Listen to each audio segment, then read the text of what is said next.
Where's my pigeon? 25. In the basket. In a basket.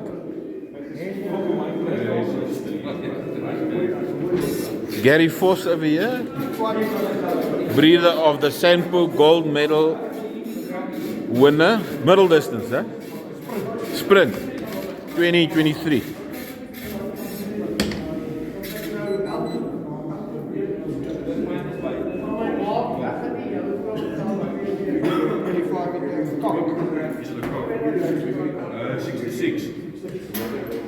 So Gary, if you can give one piece of advice to a new guy, what will it be?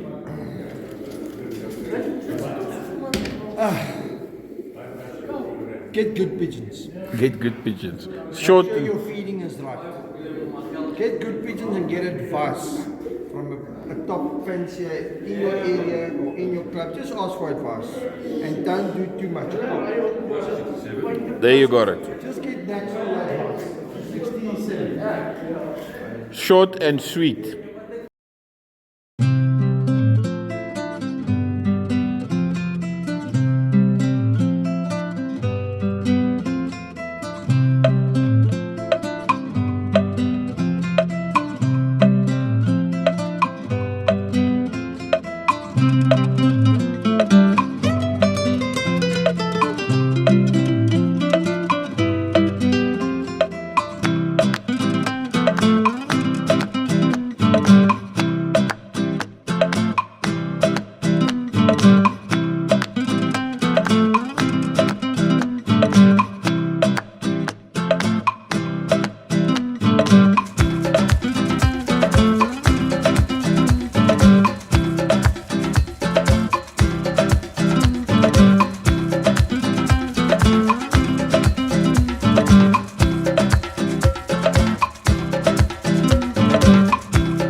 Good afternoon, everyone.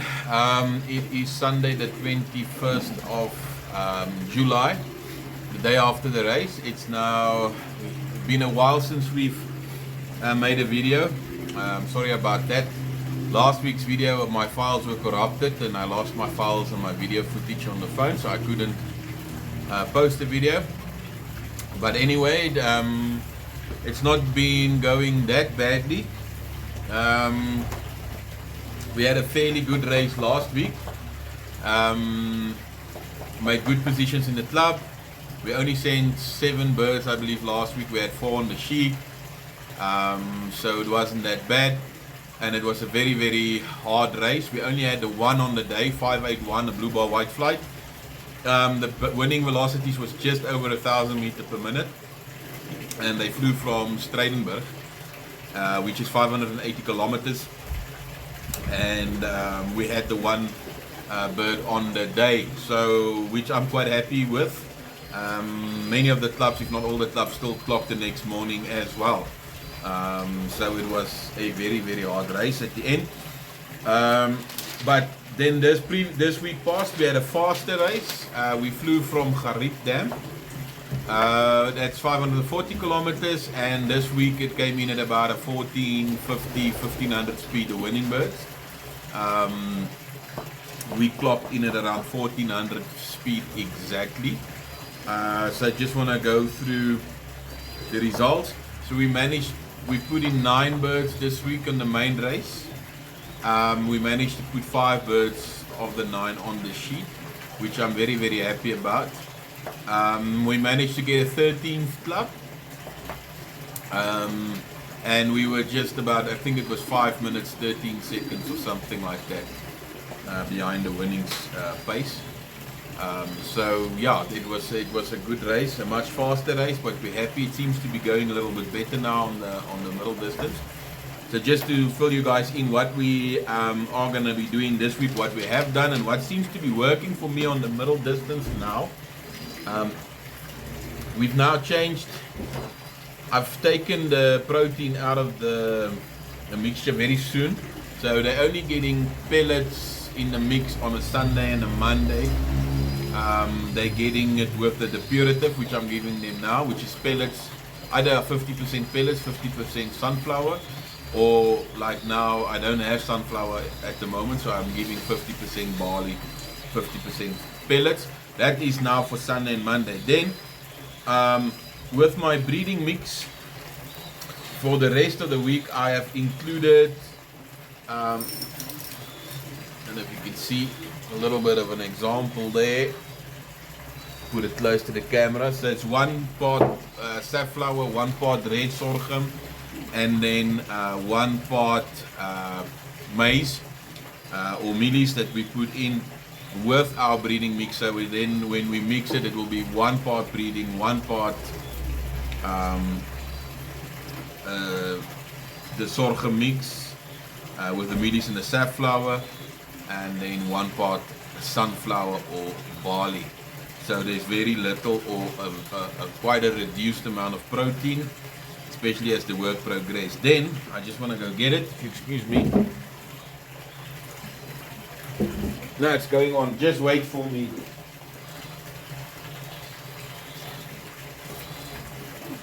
Sorry for making you stay at my wall. I also have in the morning before I go to work, I give them the fine seed mix. It's got canary seed, rape seed, hemp seed, and all sorts. I don't know what is the budgie seed, red mana. It's got all the fine seeds. 7 or 8 types of fine seed. They get that in the morning before I leave work, and then in the afternoon when I get back home, or when the evening feed, they do get the mixes I just explained. And from Wednesday and Thursday, Wednesday after food they get a bit of pudding, which is the Diaz sunflower. And Thursday, I'm feeding just Diaz sunflower for the last feed before we go to the club, as much as they actually want. So that seems to be working. I think the method of feeding has really made a difference as of late. We're getting we're a lot closer to the winners. We are getting much better returns. So I don't know, perhaps the birds that I've got is more suited for the longer distance or the middle distance. But I do think because we're not feeding as light anymore and not as heavy on the protein, it's definitely making one hell of a difference at this current moment in time. Okay, so just don't want to bore you too much. The plan going forward for the week, so we are going to start with so the first drink they had so yesterday they came back on Recube only under the purative mix, which is the barley and the pellets. That was the whole day. So the first drink this morning is actually pigeon fudge, which I'll make a separate video on how to make that. That is the old remedy from the oat is back in the day. It's the Epsom salts, brown sugar, baking soda, a mix that you make, and that is like a cleansing. It takes out all the lactic acid out of the pigeons and it purifies them for the rest of the day. or for the week and get rid of the toxins, and then we can start building them up again. But I'm gonna make a separate video on how to make that, so stay tuned and watch out for that video. So they had that fudge in the morning, only with the first drink. So now I'm gonna start with the medicine program. It's now about midday at the moment, so now we're gonna just have a look at my program. That was last week. Okay, so pigeon fudge until 12 p.m. rest. So they're gonna get now in the water long stem, which is 5 grams per 1 liter drinking water. They will also get bromoxine with the added vitamin B12 complex, the one from Diamond Stud. It looks like this. It's the bromoxine, but it's got the vitamin B12 complex with it, and it also says Monday and Tuesday, Sunday, Monday and Tuesday with respiratory treatment, and then also Thursday on basketing before racing. And it's exactly what we're doing. We're doing a respiratory treatment with long stem, and this is of course treating mycoplasmosis and bacterial infection of the respiratory tract, and it also helps with slime in the throat. So this is what we will be giving, and we're giving that also with a ronidazole canker for today and tomorrow that goes in it to suppress the canker cells or the trichomoniasis cells within the crop. But I do think we have canker quite under control, because we are also adding the vinegar and the milk as of Tuesday and Wednesday. So it deacidifies or it acidifies the pigeon crop, and that's of course where the canker grows. And then if you keep your pH of the crop low or acidic, then those canker or trichomoniasis cannot actually take hold or multiply as they would if it was neutral or maybe more of an alkaline. I know a lot of guys like to give honey and sucrose and glucose and those kind of things in the water, which I think is all good, but just remember that at the end of the day feeds the trichomoniasis as well. Yeah, so just keep that in mind. Okay, so that is for Sunday. Monday we will repeat bromoxine and long stem for the respiratory tract, 5 grams per 1 liter of water of each of those. And then Tuesday we will repeat, but we'll add the vinegar and the milk. Of course, vinegar is 1 milliliter of vinegar for each liter of water. The milk, Kibar milk calf replacement, will be 20 grams per 1 liters of water. Mix it in hot or warm water. First the milk, of course, before you add it, so it dissolves nicely. So that is up until Tuesday. Wednesday we will have on the feed, let me just go get it.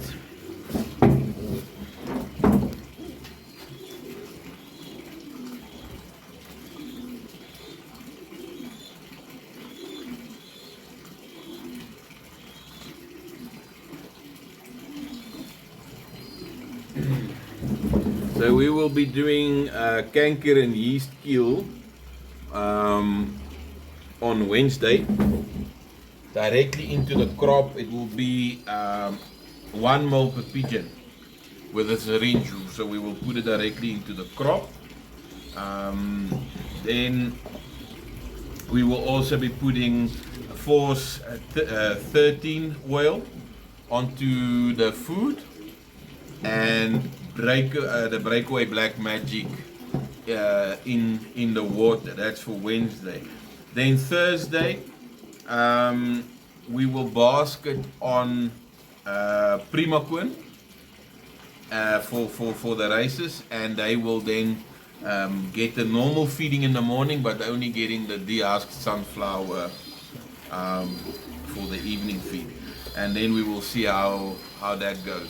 In terms of tossing, Last week with the tail race, I didn't toss at all. The pigeons sat at home the whole week resting, or this weekend. Last week was a hard one, so they didn't move out of the loft, and it seems to have worked quite well with the tailwind. At this current moment in time, it seems that it will be another tailwind coming, so I don't think we'll let them sit the whole week, but maybe 2 short tosses of 30 kilometers will suffice for now. So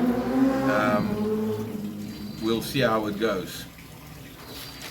And yeah, so let me just mix up all the medicines, then we're gonna water and feed them, and yeah, we're gonna discuss a few more things very soon, so stay tuned.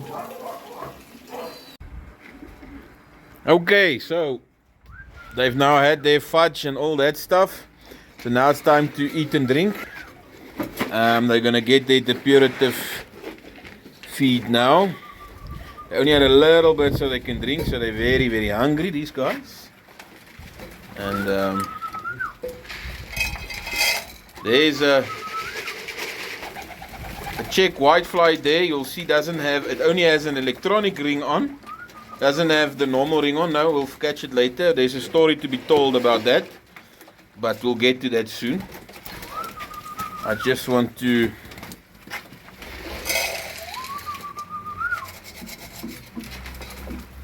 get them fed and watered.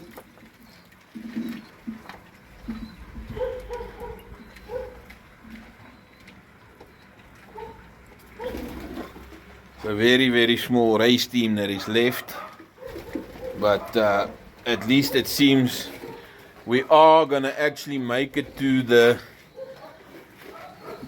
derby. And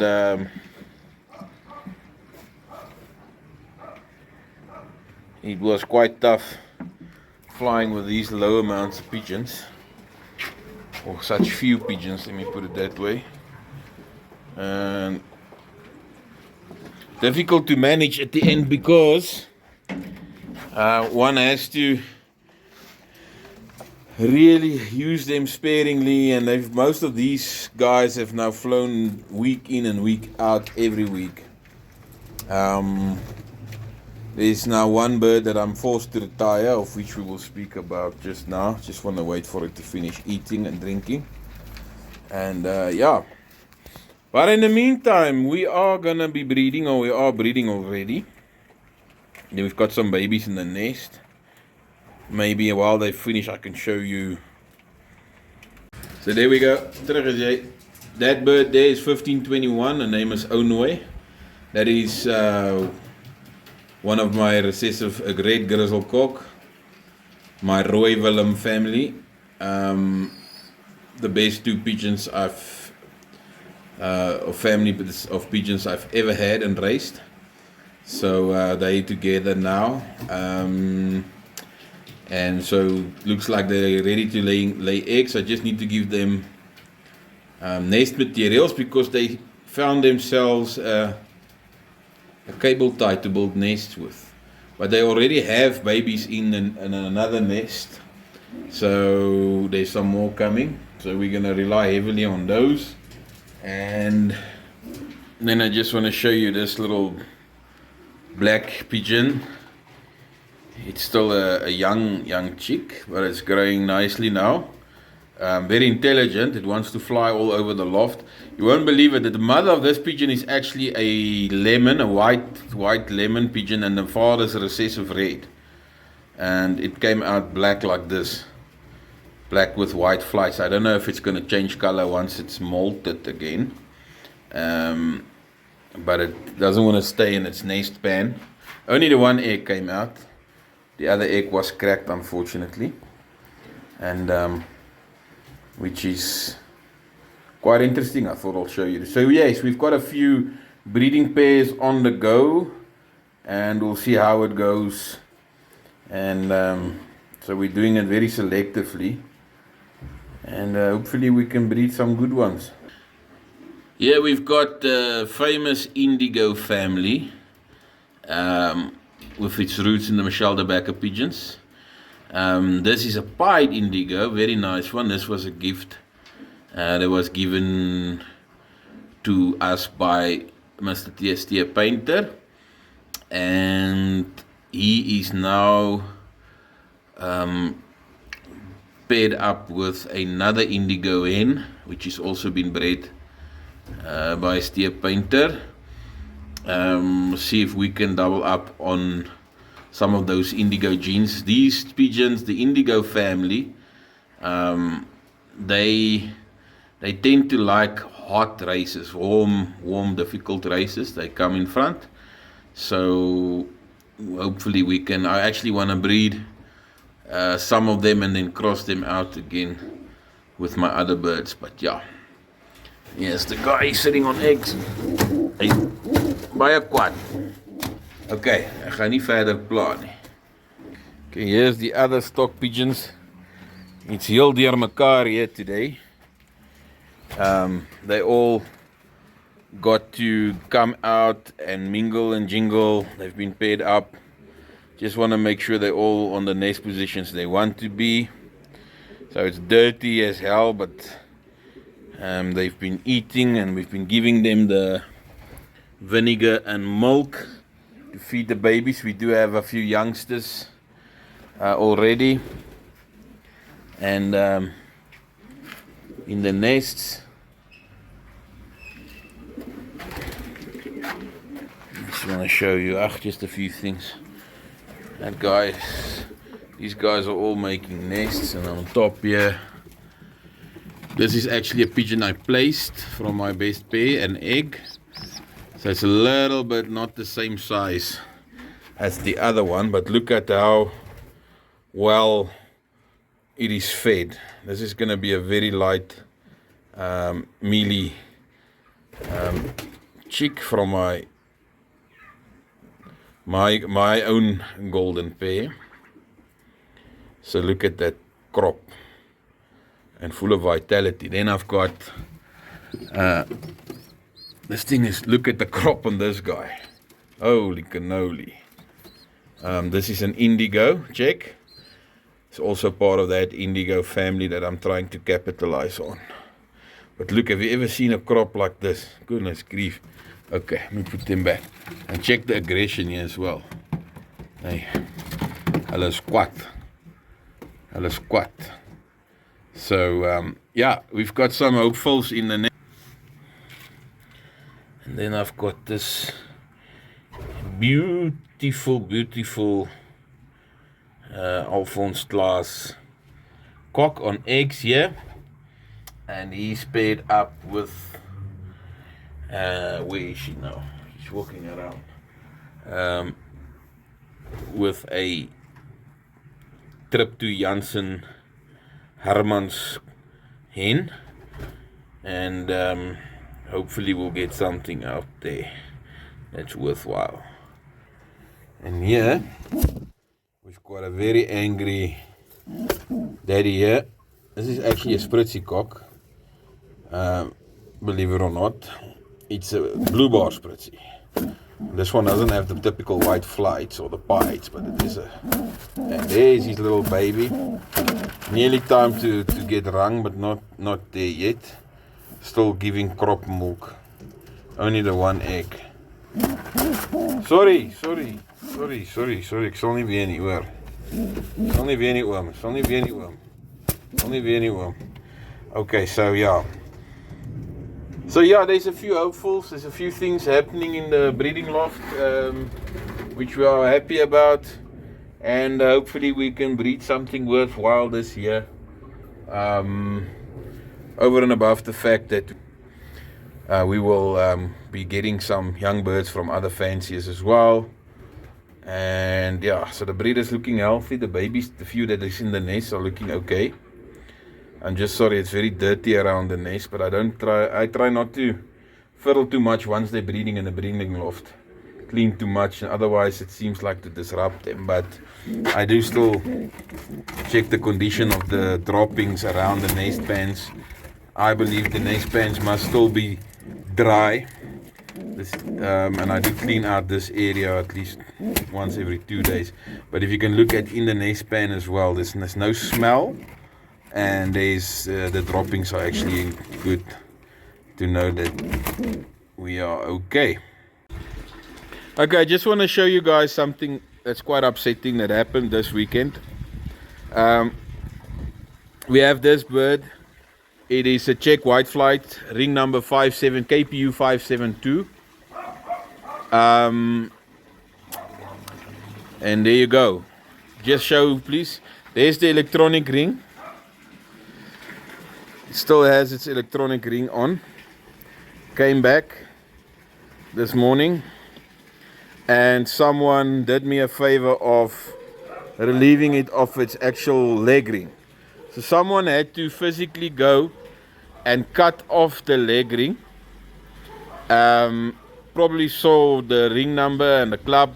So I don't know why, but someone obviously not very fond of me, or maybe just because they are being, I don't know, assholes.